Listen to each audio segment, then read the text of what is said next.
La enseñanza del día de hoy lleva por nombre la lucha por la promesa.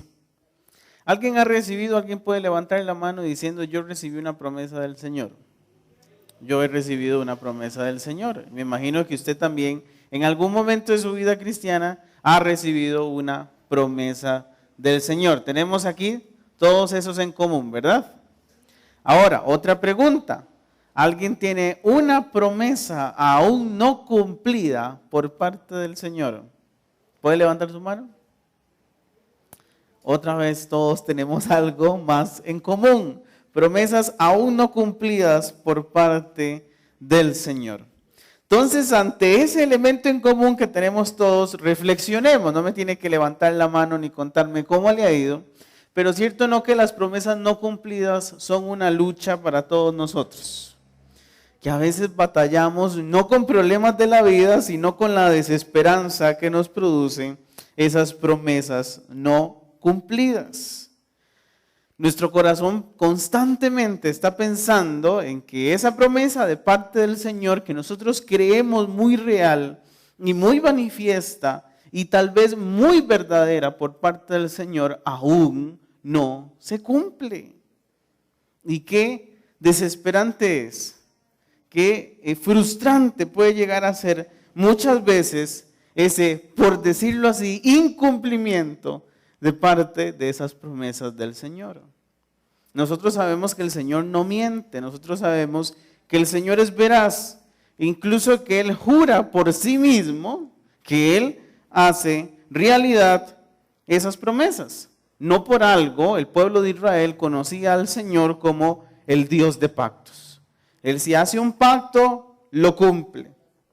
Pero como humanos estamos desesperados, frustrados, ansiosos porque se cumplan esas específicas promesas que el Señor nos ha dado a nosotros. ¿Tenemos o no esa lucha? ¿Tenemos o no ese pensamiento constante en nuestra mente de que queremos que se cumplan las promesas del Señor, aun cuando a veces ni siquiera son visibles en el horizonte? ¿Debo ceder en mi lucha? ¿Debo rendirme mientras espero el cumplimiento? ¿O debo aguardar en mi corazón algún atisbo, aunque sea pequeñito, de esperanza de que el Señor cumplirá esas promesas? De hecho, la lectura del libro de Hechos, de la palabra del Señor en el día de hoy, nos va a hacer enfrentarnos a un dilema muy similar que vivió el apóstol Pablo durante uno de los momentos más críticos de su vida. Él, aún siendo uno de los apóstoles más importantes de la iglesia primitiva, aún siendo el gran apóstol que tuvo grandes visiones y que hizo grandes obras, en los últimos años de su vida se enfrentó con el mismo problema que nosotros tenemos en esta noche. ¿Cuánto debemos aguardar por el cumplimiento de las promesas del Señor? Y yo creo que el Espíritu Santo utiliza esa vivencia del apóstol Pablo para enseñarnos a nosotros en el día de hoy cómo luchar contra nuestras propias frustraciones y esperanzas por esos cumplimientos de las promesas del Señor. El Espíritu Santo nos va a guiar a comprender cómo el ejemplo del apóstol Pablo puede ser nuestra guía personal. Así que vayamos a la palabra de Dios. En el libro de Hechos, capítulo 24, vamos a leerlo todo el capítulo a partir del versículo 1. Antes de leer, mientras usted busca el capítulo 24, nos ponemos en contexto. La semana antepasada vimos que Pablo fue arrestado en Jerusalén por una turbia de judíos que no le caían bien a Pablo. Ante el despelote que se arma en Jerusalén, los soldados romanos libran a Pablo, pero lo llevan ante el concilio de los judíos, conocido como el Sanedrín. Y en el Sanedrín Dios le da a Pablo la suficiente sabiduría y el discernimiento para confundir la mente de sus enemigos. Y el Sanedrín termina peleados entre ellos. Entonces los mismos soldados romanos ahora tienen que librar a Pablo, pero ahora del Sanedrín. Y en los versículos anteriores al capítulo 24, Lucas nos cuenta cómo Pablo es llevado del Sanedrín ahora ante el gobernador romano, para ahora no enfrentar un juicio ante los judíos, sino esta vez un juicio ante las autoridades romanas. Debemos recordar que la provincia de Judea, donde vivían los judíos, donde se encontraba Jerusalén, estaba dominada por el imperio romano. Por lo tanto, el César en Roma enviaba un representante a la provincia romana de Judea, y ese representante se le conocía como el gobernador de la provincia, quien se encargaba de impartir justicia, cobrar los impuestos y mantener la paz en la región. Entonces, en ese rol de impartir justicia, Pablo es llevado frente al gobernador de la provincia de Judea. Y ahora vamos a escuchar cómo se desarrolla el juicio del apóstol Pablo, pero ya vimos cómo se había desarrollado su juicio ante los judíos, ante el Sanedrín. Hoy vamos a estudiar cómo se desarrolla el juicio del apóstol Pablo, pero ahora en la sede romana, frente al gobernador. Versículo 1. 5 días después de que Pablo es sacado del Sanedrín, descendió y llevado frente al gobernador. Descendió el sumo sacerdote Ananías con algunos de los ancianos y un cierto orador llamado Tértulo. Este Tértulo, la palabra orador, hoy la traduciríamos como un abogado. Descendieron frente al gobernador los principales sacerdotes y ancianos de la comunidad judía junto al sumo sacerdote Ananías, acompañados, van para juicio, recuerden, con un abogado. Ojo a eso. Y comparecieron ante el gobernador contra Pablo. Estamos hablando de un juicio romano tal cual y hoy los conocemos. De hecho, nuestro sistema jurídico está basado en el sistema jurídico romano. Cuando este fue llamado, Tértulo comenzó a acusarlo. Es decir, Tértulo presenta sus alegatos, diciendo: como debido a ti gozamos, refiriéndose al gobernador que en el título ya nos dicen que se llama Félix, como debido a ti, Félix, gozamos de gran paz y muchas cosas son bien gobernadas en el pueblo por tu prudencia. Excelentísimo Félix, se está refiriendo al gobernador que hace el papel de juez en la provincia romana de Judea. Lo recibimos en todo tiempo y en todo lugar con toda gratitud. Pero no por molestarte más largamente, te ruego que nos oigas brevemente conforme a tu equidad. Nota el lenguaje refinado. Habla con mucha delicadeza y prudencia este abogado. Hemos hallado que este hombre, imagínese a Tértulo y a Pablo cara a cara, ahí frente al gobernador, el gobernador sentado en la tribuna, viendo a las dos partes y las dos partes cara a cara. Entonces imagínese a Tértulo señalando a Pablo y diciéndole frente a Félix, el gobernador y juez: hemos encontrado en este hombre una plaga, promotor de sediciones entre todos los judíos por todo el mundo y cabecilla de la secta de los nazarenos. Intentó también profanar el templo, así que lo aprendimos y quisimos juzgarlo conforme a nuestra ley. Ahí está la descripción de las tres acusaciones que se le hizo al apóstol Pablo por su arresto en Jerusalén. Yo que usted subrayo eso para estudio teológico e histórico del primer arresto del apóstol Pablo. Se le estaba acusando de 3 delitos, específicamente el primero era sedición en todos los lugares del imperio romano. Sedición significa que Pablo predicaba o hablaba en contra de la autoridad del César. El segundo delito por el cual se le acusaba era el sectarianismo, que significa que era líder de una secta religiosa no autorizada, lo cual en el tiempo del Imperio Romano era prohibido, no se podía seguir una secta religiosa que el César no había autorizado. Y el tercer delito que se le estaba acusando era la profanación del templo de Jerusalén. Esos eran los 3 delitos por los cuales estaban acusando al apóstol Pablo. 7, versículo 7. Pero interviniendo el comandante Lisias, con gran violencia lo quitó de nuestras manos, mandando a sus acusadores que vinieran a ti. ¿Por qué Lisias hizo esto? Paréntesis ahí también.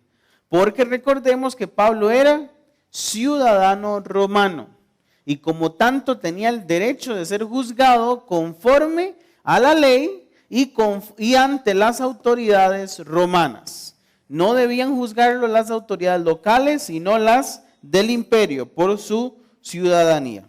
Entonces, siendo él ciudadano romano, Lisias lo lleva al juzgado romano, por decirlo así. Tú mismo, en el versículo 8, pues al juzgarlo podrás informarte de todas estas cosas de que lo acusamos. Los judíos también confirmaban diciendo ser así todo. Es decir, Tértulo presentó hasta testigos diciendo, es cierto, Pablo había cometido sedición, era parte de una secta, había profanado el templo. Tértulo vino no solo con un buen discurso de acusación, sino también con los testigos para confirmar ese discurso. Versículo 10, habiéndole hecho la señal el gobernador a Pablo para que hablara, es decir, para que presentara entonces su defensa, este respondió: porque sé que desde hace muchos años eres juez de esta nación. Con buen ánimo haré mi defensa. Como tú puedes cerciorarte, no hace más de 12 días que subí a adorar a Jerusalén. Y no me hallaron discutiendo con nadie, ni amotinando a la multitud, ni en el templo, ni en las sinagogas de la ciudad.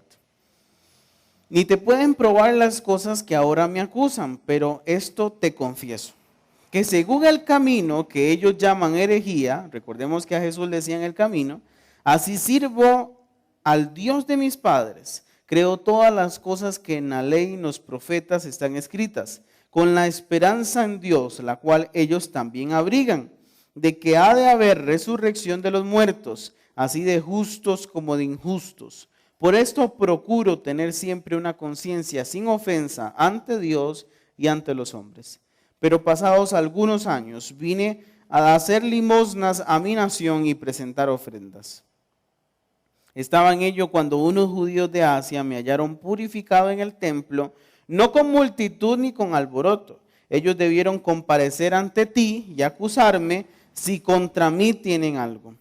O digan esto si hallamos en mí alguna mal cosa hecha cuando comparecí ante el concilio, a no ser que estando entre ellos prorrumpí en voz alta acerca de la resurrección de los muertos, soy juzgado hoy por vosotros.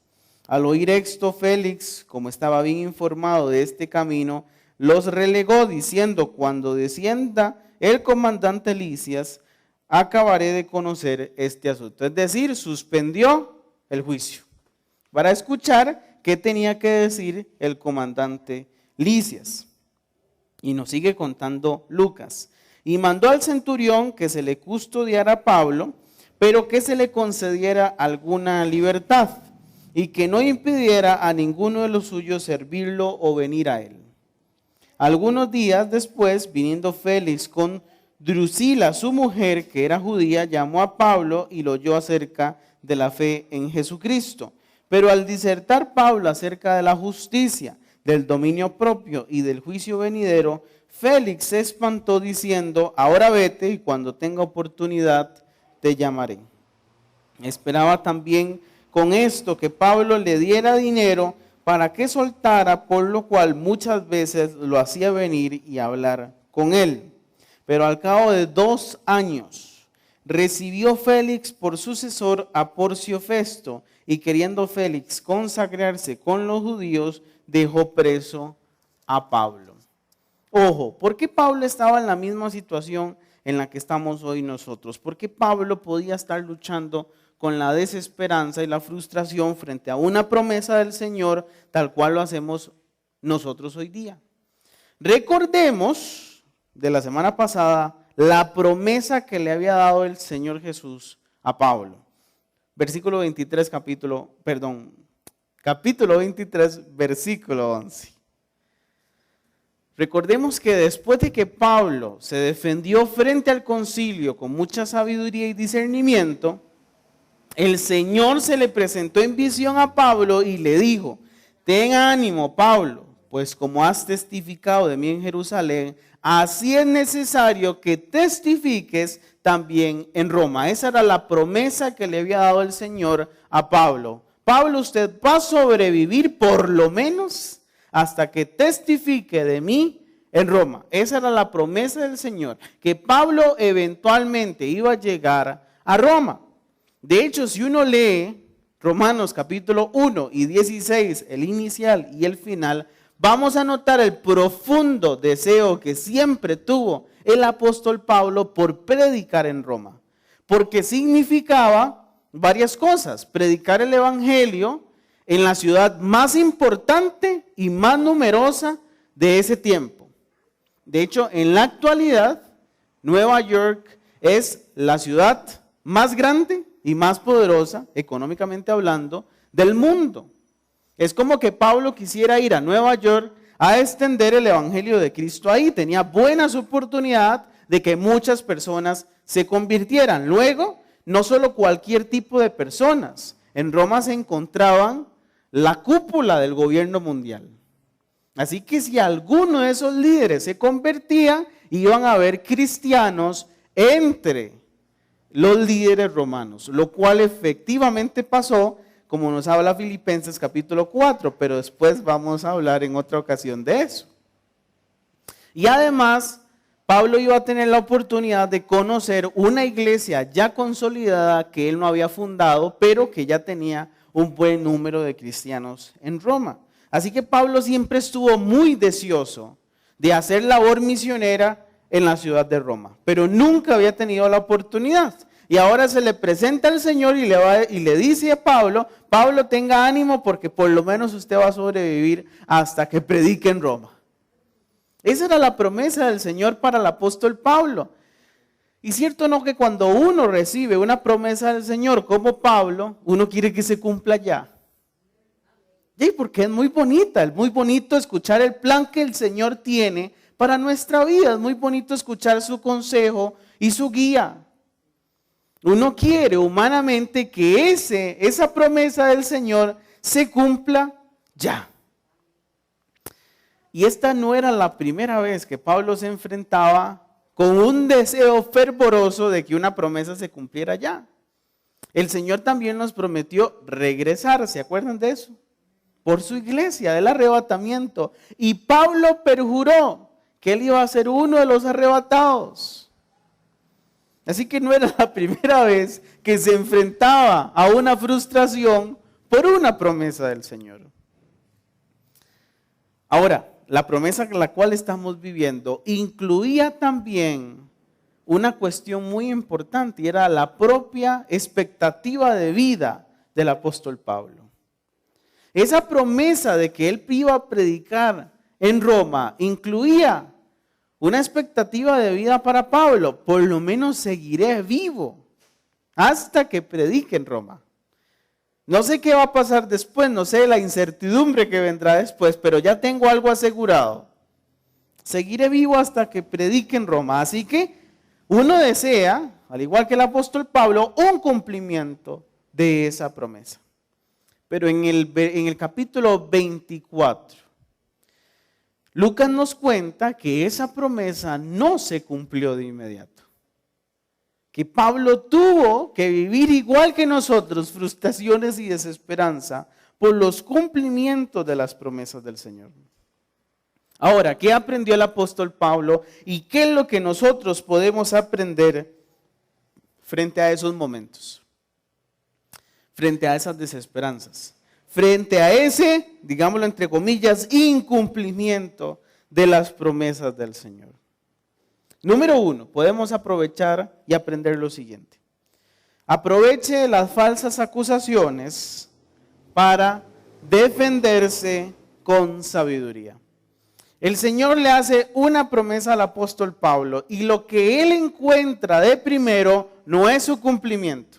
Lo que encuentra de primero es que la gente lo acusa para impedir. Al final de cuentas, esta es la cuestión central.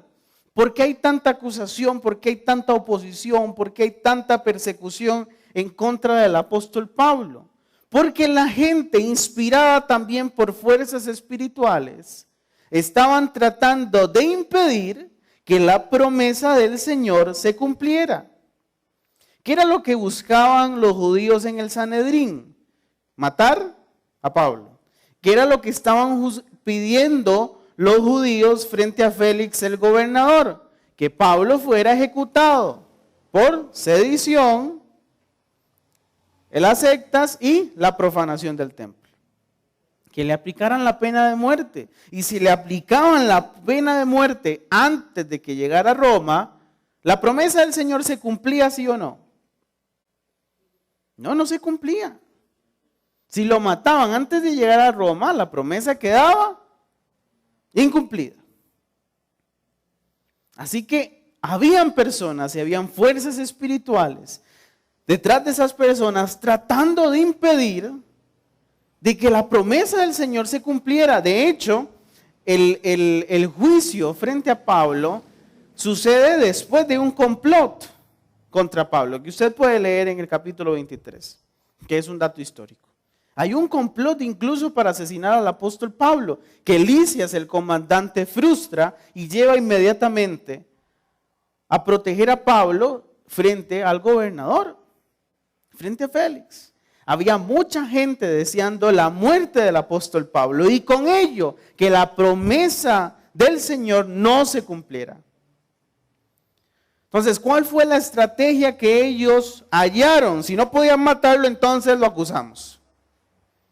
En vez de que se cumpliera la promesa, Pablo se enfrenta a una acusación de la gente. Bueno, ¿qué debía hacer entonces? Si no se estaba incumpliendo, si no se estaba cumpliendo la promesa, ¿qué debía hacer Pablo frente a esas acusaciones? Pues lo único que podía hacer, defenderse. Y defenderse, como ya lo vimos también la semana pasada, defenderse con sabiduría.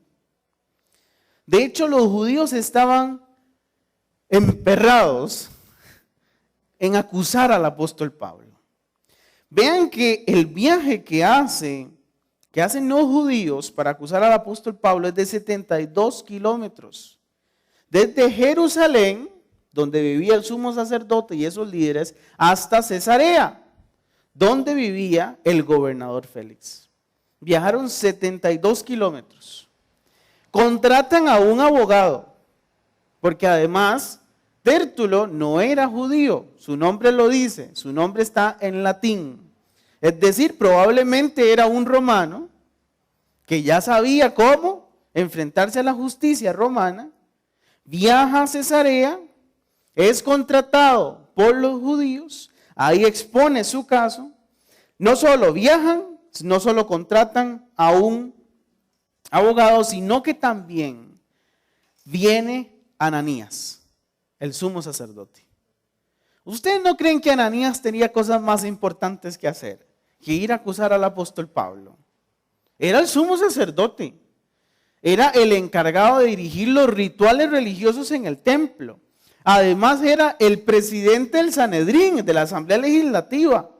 Además era el que negociaba con las autoridades romanas la paz de la región, entre las costumbres regionales y el imperio romano.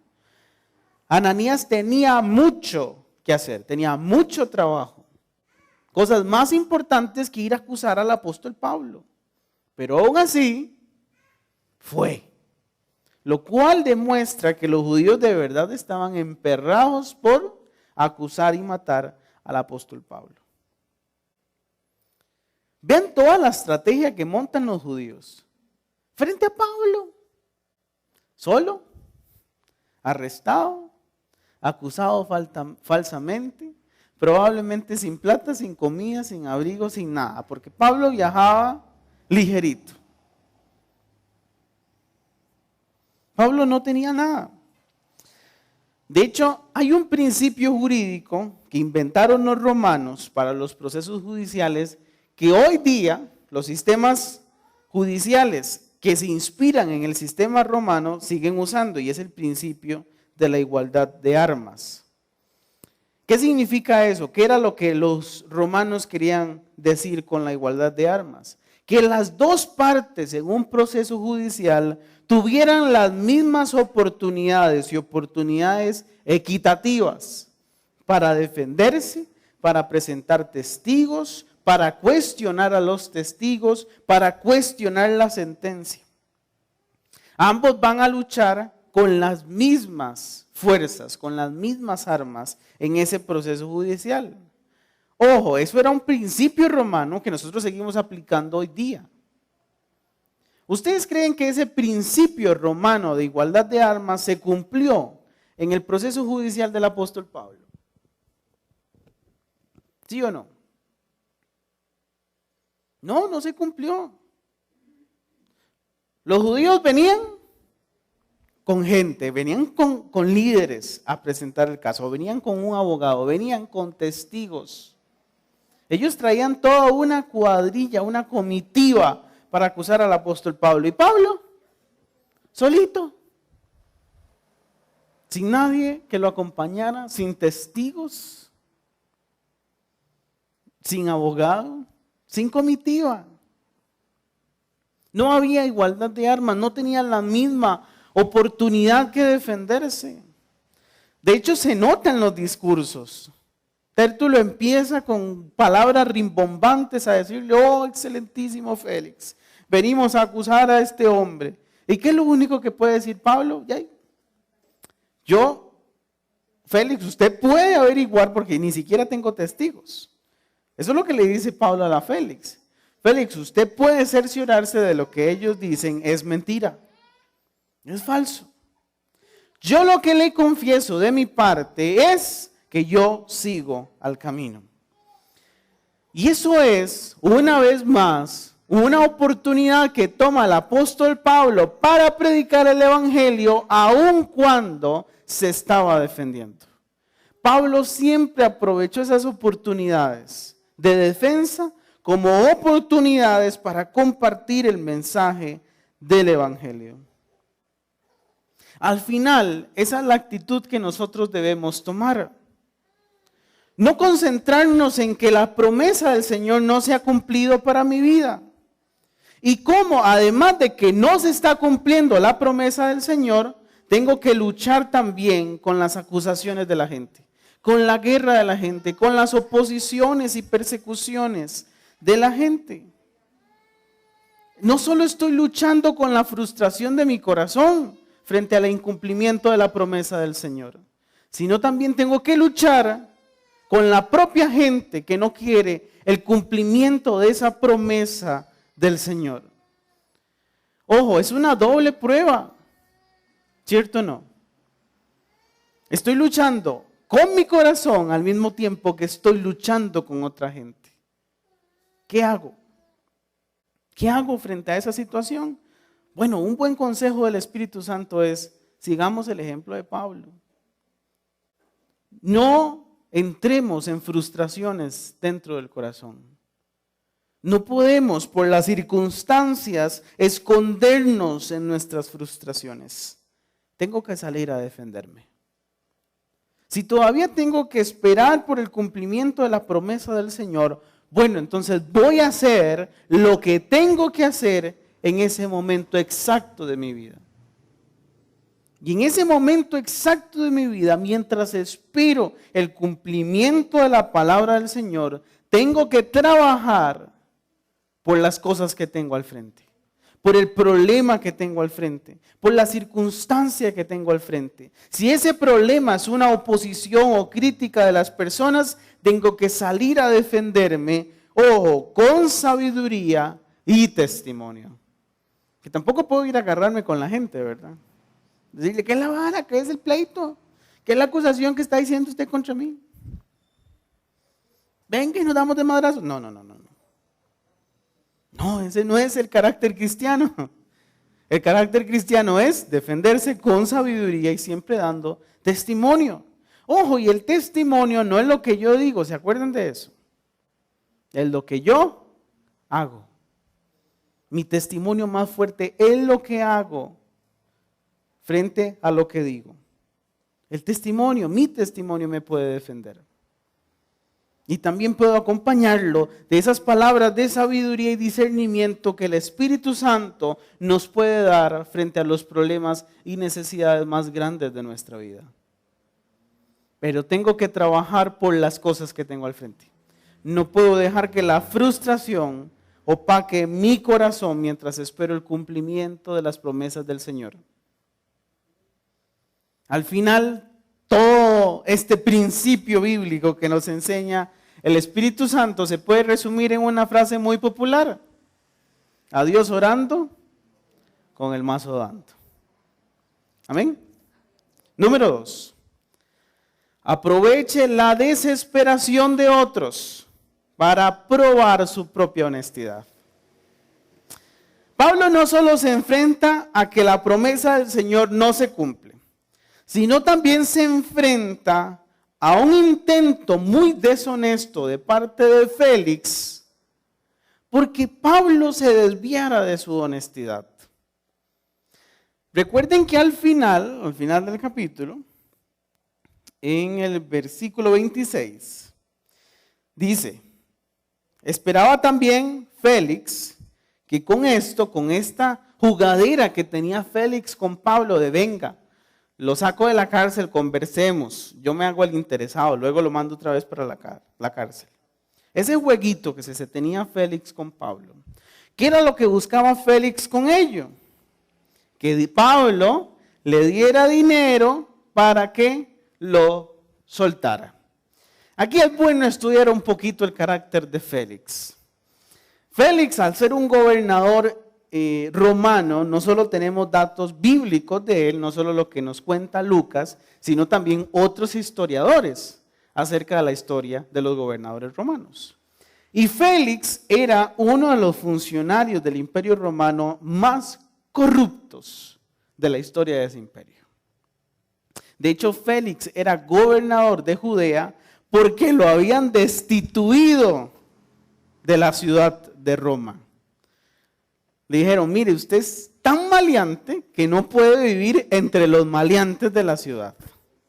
Así que mejor váyase al pueblito más lejano que existe dentro del imperio. Y lo mandan de gobernador de Judea. Y en Judea no solo vive una vida muy corrupta, sino que también le roba la esposa a uno de los príncipes. Drusila, la mujer que se menciona en el versículo 24, era anteriormente era nuera de Herodes Agripa, el rey herodiano de la región de Judea. Ella estaba casada con uno de los hijos de Herodes. Y cuando llega Félix, Félix le hizo ahí una bailada, ¿verdad?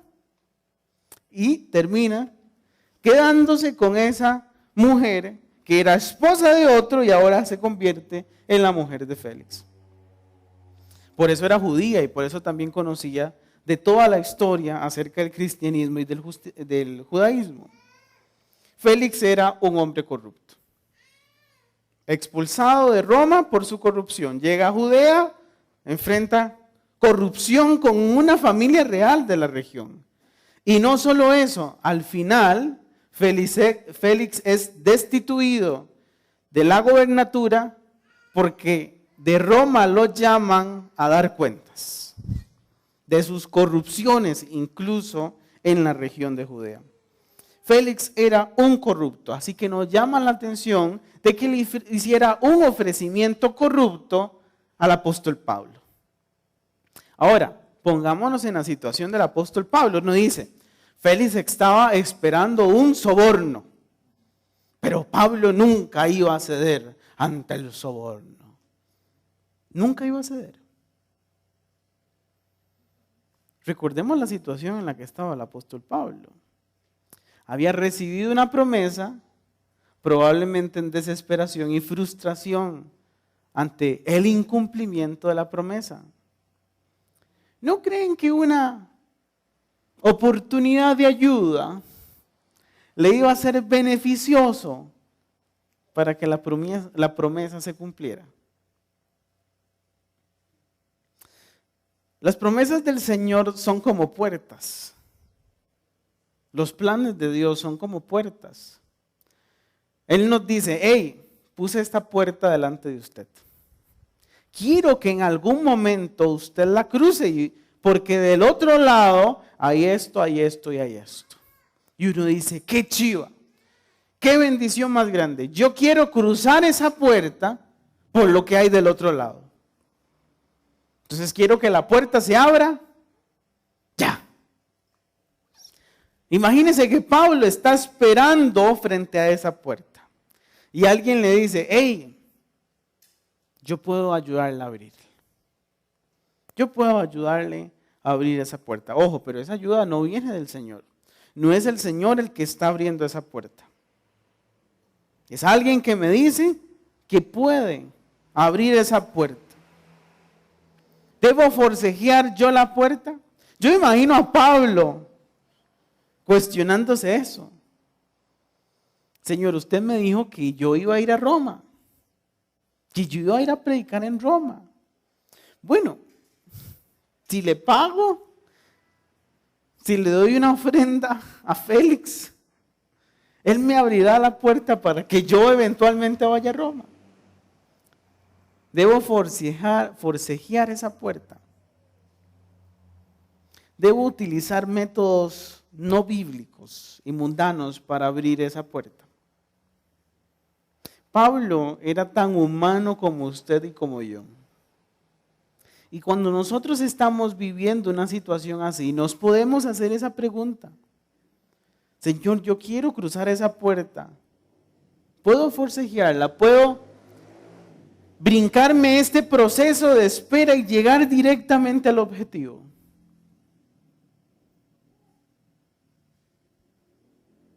¿Aló? Yo lo he pensado, hermanos. Porque es una de las preguntas que nosotros nos hacemos constantemente en cada oportunidad de la vida. Y es una pregunta y una tentación que nos podemos hacer en cualquier situación, bajo cualquier problema. Y de hecho, los sobornos no solo fueron tentaciones de Pablo, también pueden ser tentaciones nuestras en nuestra vida. ¿Qué tal si un tráfico nos para en media restricción vehicular? Y el tráfico me dice, no señor, usted no podía sacar el carro hoy, no anda carta, no anda bajo ninguna excepción, tengo que aplicarle la sanción correspondiente. Y uno le dice, ya hermano tráfico, le voy a dar una ofrendita y usted me libra. Nos sentimos tentados, nos podemos sentir tentados, somos humanos.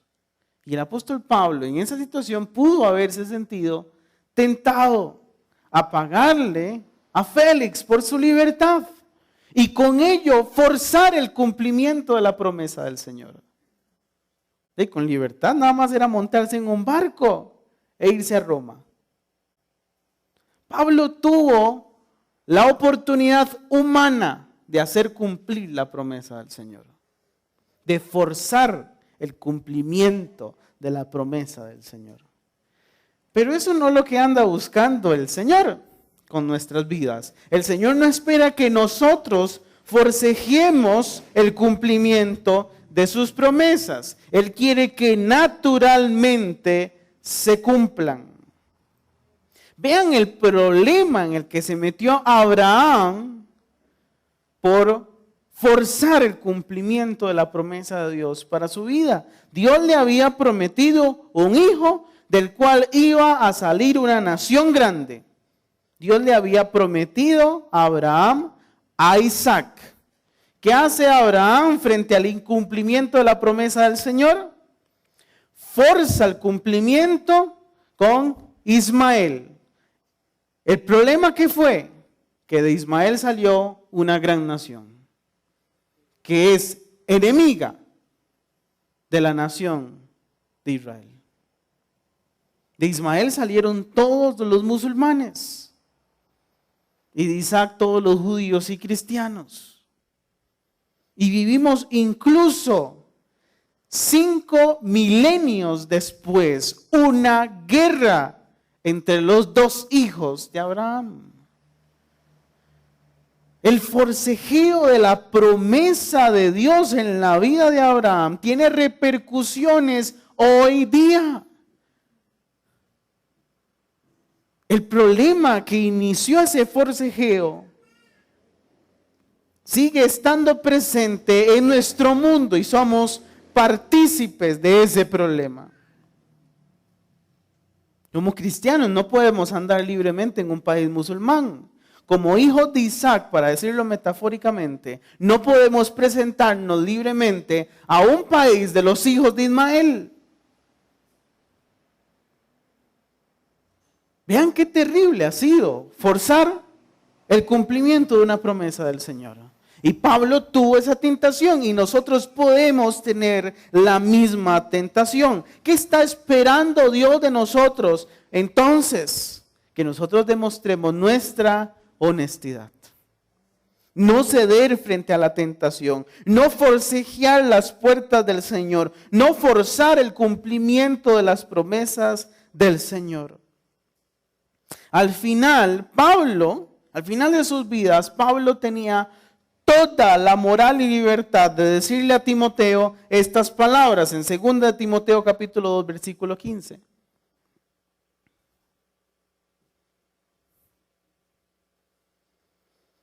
Al no ceder a la tentación y vivir con honestidad y libertad, Pablo pudo decirle a Timoteo,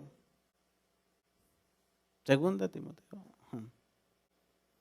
procura con diligencia presentarte a Dios aprobado, como obrero que no tiene de qué avergonzarse. Pablo tenía al final de sus días, toda la moral para decirle a Timoteo eso. Procura presentarte delante de Dios como alguien que no tiene de qué avergonzarse. ¿Qué libertad más grande es presentarse delante de Dios sin vergüenza? Pero nuestras faltas de honestidad nos puede hacer avergonzarnos delante de la presencia del Señor. Señor, ¿ves que cedí a la tentación? Sí, el Señor lo entiende. De hecho, el Señor te va a perdonar, el Señor nos va a perdonar, el Señor nos va a limpiar. El Señor ya pagó con su sangre la factura por nuestros errores. El Señor ya lo hizo. El Señor ya compró nuestra libertad y redención, pero aún así en mi corazón puede haber vergüenza por alguna falta de honestidad en esas oportunidades que me presente delante del Señor. Que nadie nos avergüence, que nuestro corazón no nos avergüence. No forcemos el cumplimiento de las promesas del Señor para decir al final de nuestras vidas, no tengo nada de qué avergonzarme. Amén. Y número 3, aproveche la espera para formar paciencia. En Hechos 23, versículo 11, Dios le da la promesa a Pablo. Y en el versículo 27 del capítulo 24, Lucas nos cuenta de que pasaron 2 años. 2 años para que Pablo empezara a ver apenas el inicio del cumplimiento de la promesa del Señor. Pablo esperó 2 años para ver en el horizonte que la promesa venía para cumplirse. 2 años. La promesa del nacimiento del Hijo de Dios en la tierra duró 3000 años. La promesa del arrebatamiento de la iglesia lleva 2000 años.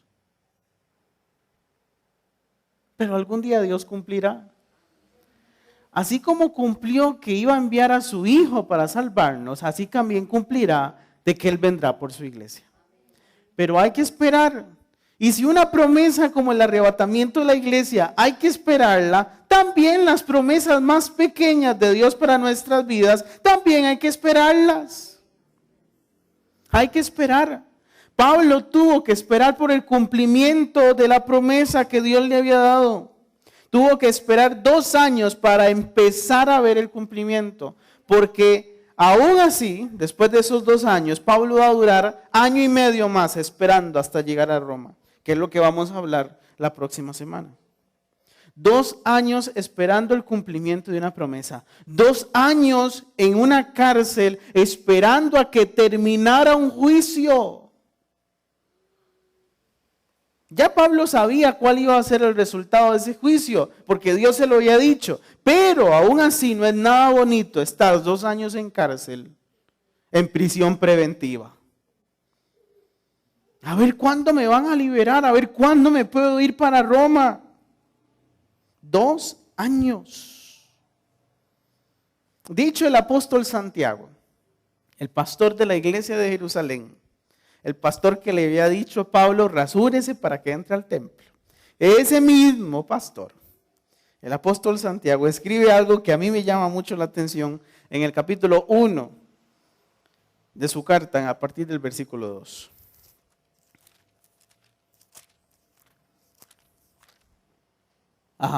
Hermanos míos, tengan por sumo gozo cuando se hallen en diversas pruebas, cuando se hallen en la prueba de esperar. 3. Sabiendo que la prueba de vuestra fe produce paciencia, sabiendo que la espera produce paciencia. Es como, no. Uno dice humanamente, no, jamás. ¿Cómo esperar va a producir paciencia? Es al contrario, esperar mucho me quita la paciencia. No, debe ser al contrario según la Biblia. Esperar me debe dar paciencia. Y 4. Mas tenga la paciencia su obra completa para que seáis perfectos. Ahorita vamos a ver qué significa eso. Y cabales, sin que falte cosa alguna. Cabales. Cabales tiene el mismo significado en griego que en español. Significa que no nos volvamos locos. Santiago le estaba diciendo a la iglesia, hermanos, qué dicha que se encuentran esperando, porque la espera les va a producir paciencia, pero mientras esperan, no se vuelvan locos. Sean cabales. Sean cabales, no se vuelvan locos. Claro, porque la espera uno, que lo vuelve loco, lo vuelve loco. Es estar sentado en una fila. Y ojalá esas filas incómodas de que pare, siéntese, pare, siéntese. Y uno en pandemia además, con el distanciamiento. Diciendo, pero me están diciendo que me pare y me siente en el asiento contaminado que alguien ya dejó sucio. Y espere ahí mientras lo atienden. En ese momento uno empieza a pensar, pero de todo. Uno en ese momento de espera está en el borde del abismo frente a la locura. Santiago sabía eso. Probablemente Santiago también había tenido que esperar y decir, no me puedo volver loco. No me puedo volver loco, tengo que mantenerme cabal. No me puedo volver loco frente a la espera. No puedo perder la paciencia. Más bien esta espera debe producir más paciencia. Hermanos, hermanas, eso no es natural. Lo que el Espíritu Santo está diciendo a través de Santiago no es natural, no es un sentimiento natural. Si nosotros estamos esperando humanamente, lo primero que vamos a perder es la paciencia. Esa es la reacción humana, pero cuando el Espíritu Santo dice que la espera debe producir paciencia, Santiago nos está diciendo que hay un fruto del Espíritu que puede habitar en nosotros en los momentos de espera. No soy yo el que va a producir paciencia, es el Espíritu Santo que va a generar paciencia en mí frente a mi espera. Esa fue la paciencia que al final el apóstol Pablo desarrolló en su espera, en la cárcel, en prisión preventiva, mientras veía apenas el inicio y el cumplimiento de una promesa. Y Santiago dice además que lleguemos a una perfección. ¿Cómo podemos interpretar que somos perfectos? Si me cuesta mantener la paciencia durante la espera, no soy perfecto. ¿Cierto o no? ¿Qué era lo que quería decir el Espíritu Santo? Vayamos a Efesios 4, capítulo 13. Ahí donde está el versículo clave para entender la palabra perfección en el Nuevo Testamento. Hasta que todos lleguemos a la unidad de fe y de conocimiento del Hijo de Dios, a un varón perfecto, a la medida de la estatura de la plenitud de Cristo. Cuando en el Nuevo Testamento dice que algo es perfecto, que debemos llegar a ser perfectos, se refiere a esto, a que nosotros con el tiempo maduremos hasta alcanzar la estatura, es decir, la madurez de Cristo. De esto ya habíamos hablado una vez. Tengo que madurar como cristiano. No puedo quedarme siendo un bebé espiritual, tengo que crecer y llegar a la estatura del adulto que llegó a ser Cristo. Yo tengo que llegar a esa estatura y cuando llegue a la estatura podré decir, el proceso se perfeccionó, la madurez se perfeccionó, está en su punto clave, llegué a la plenitud de la vida cristiana. Pero eso es una meta que se desarrolla con el tiempo. Y a través del tiempo, en paciencia. Porque si es a través del tiempo, tengo que esperar. ¿Cierto o no? ¿No decía Mateo capítulo 6? Nadie puede agregar un codo a su propia estatura. Y en ese proceso de madurez cristiana tampoco puedo agregar un codo a la estatura del varón de Cristo. Tengo que esperar. Mientras espero, maduro. Mientras espero, tengo paciencia. Mientras espero, el Espíritu Santo puede darme el fruto del Espíritu, paciencia. Pero tengo que esperar hasta que la promesa se empiece a cumplir por sí solita y por el poder de Dios. No puedo ceder frente a la desesperación y frustración de mi corazón. Tengo que esperar. Pero mientras espero, a Dios orando, con el mazo dando. El Señor cumplirá sus promesas. Él es un Dios veraz. Él no miente. Él no es hijo de hombre para equivocarse. Él cumplirá. Pero tengo que esperar. No forzar el cumplimiento. Esperar hasta el cumplimiento. Señor, danos paciencia entonces. Danos paciencia porque ocupamos mucha. Danos paciencia porque humanamente, Señor, nosotros nos desesperamos y cedemos a la locura. Cedemos a la frustración. Cedemos a la impaciencia y en medio de esa impaciencia incluso podemos herir a otros. Así que ayúdanos, Señor. Solo tu Espíritu puede darnos el fruto de la paciencia. Solo tu Espíritu puede hacer que nuestro corazón y nuestra mente aguarden en tranquilidad, en paz, en prudencia y en sabiduría el cumplimiento natural de tus promesas.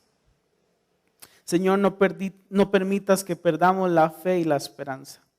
No permitas que nos frustremos o nos desilusionemos porque aún no vemos el cumplimiento de tus promesas.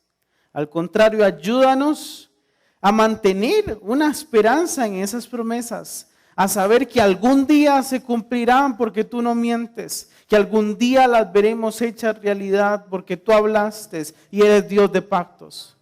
Pero mientras esperamos, que tu Espíritu Santo, Señor, se derrame sobre nosotros. Que se derrame con mucha paciencia. Que nosotros podamos desarrollar ese don sobrenatural en ti. Y que podamos decir que al final de nuestras vidas no tenemos de nada de qué avergonzarnos, sino que pudimos ver el cumplimiento de tu palabra fielmente en todos los aspectos de nuestra vida. Que nada ni nadie nos distraigan, ni distraigan nuestro corazón del horizonte que eres tú, Jesús. Que nadie nos haga ceder en desesperanza y locura, sino que al contrario permanezcamos aferrados a ti, hoy y siempre. En el nombre de Cristo Jesús. Amén y amén.